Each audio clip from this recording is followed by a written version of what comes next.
Indicator है trading view के अंदर जो इन चीज़ों को पकड़ के लाइव को सॉर्टेड कर सकता है और आपको क्लियर डायरेक्शन दे सकता है कि कहाँ पे बायर्स बैठे हैं, कहाँ पे सेलर्स बैठे हैं।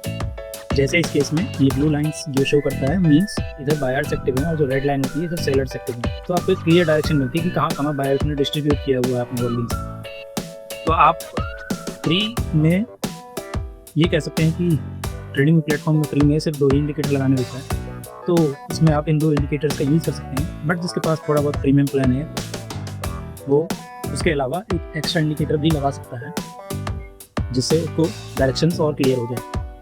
तो मैं आपको इंडिकेटर्स दिखाने जा रहा हूँ और आप ये कैसे लगा सकते हैं वो भी मैं आपको बताऊँगा। तो आप देखिए, पहला इंडिकेटर है लक्स सेल्वो स्मार्ट मनी कंसेप्ट। ये ऑटोमेटिक आपके सारे कैरेक्टर्स को पकड़ लेता है, चाहे आपका चेंज ऑफ कैरेक्टर हो रहा हो, चाहे ब्रेक ऑफ स्ट्रक्चर हो रहा हो, तो सबको पकड़ता है और आपको ही बायर्स की लेवल्स बताता है। जैसे अभी ये MCX का स्टॉक है डे चार्ट का, तो इसमें देखो यहाँ पे बना सेलिंग का, यहाँ सेलर सेक्टर थे, वहाँ के बाद ये शेयर गिर रहा है। तो इससे हमें क्लियर डायरेक्शन मिली थी कि हम एग्जिट यहाँ कर सकते थे। जैसे ही ये रेड लाइन बनी थी तो वो एकदम टॉप पे एग्जिट करता है इन केसेस में। तो उसके बाद एक ये EM में 200 लगा रखा है जो एक क्लियर डायरेक्शन ये भी देता है कि ये स्टॉक इस डायरेक्शन में किस तरह से चल रहा है, कितनी दूर चल रहा है अपने 200 मूविंग एवरेज से। ये सुपर स्ट्रॉन्ग शेयर था जो अपने EMA को टच करने में नहीं आता था। अब ये प्रॉपर कंसोलिडेशन करने आ रहा है नीचे की। तो अब आपको ये डायरेक्शन दे रहा है कि पहला पॉइंट किधर है बायर्स का, दूसरा पॉइंट किधर है, तीसरा पॉइंट किधर है। तो इससे हमें आसानी हो जाती है कि मान लो किसी के पास 1 लाख कैपिटल है और उसको एंट्री लेनी है शेयर में, तो उसको कहाँ कहाँ एंट्री लेनी चाहिए। तो वो ये कर सकता है कि 4 पार्ट में डिवाइड कर सकता है कैपिटल कि 25,000 से एंट्री यहाँ ले ली, 25 से यहाँ ले ली और 25 से यहाँ ले ली, ऐसे कर करके 3 पार्ट में। और चौथे पार्ट में सुपर सेलिंग जब मार्केट में हो तो कहाँ कहाँ एंट्री ले सकता है। इसके अलावा अगर जिसके पास प्रीमियम प्लान है तो वो मेरे हिसाब से एक वॉल्यूम प्रोफाइल का इंडिकेटर जरूर लगा सकता है, या फिर एक आता है फिक्स्ड रेंज वॉल्यूम प्रोफाइल, चाहो तो इसे भी लगा सकते हो और यूज़ करके देख सकते हैं। बट हम जैसे फ्री प्लान वालों के लिए ये 2 ही काफ़ी हैं। किसी भी स्टॉक्स में देख रहे हैं सब में अच्छे से काम करते हैं। जैसे मैं TCS का स्टॉक निकलता हूँ तो TCS में आप देखो ये बॉटम थी, यहाँ पे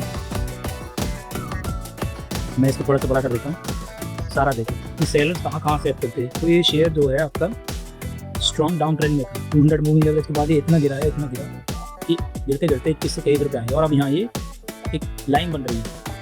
मीन्स यहाँ पे बायर्स थोड़े बहुत एक्टिव हुए हैं और ज़्यादा नहीं हुए। अभी ये छोटी छोटी डोजी कैंडल बननी है। जब तक एक बड़ी कैंडल कुछ इस तरीके की नहीं बनेगी तो ये इसमें ये कह सकते हैं छोटे पॉइंट से हम एंट्री ले सकते हैं, छोटे अमाउंट से कर सकते हैं।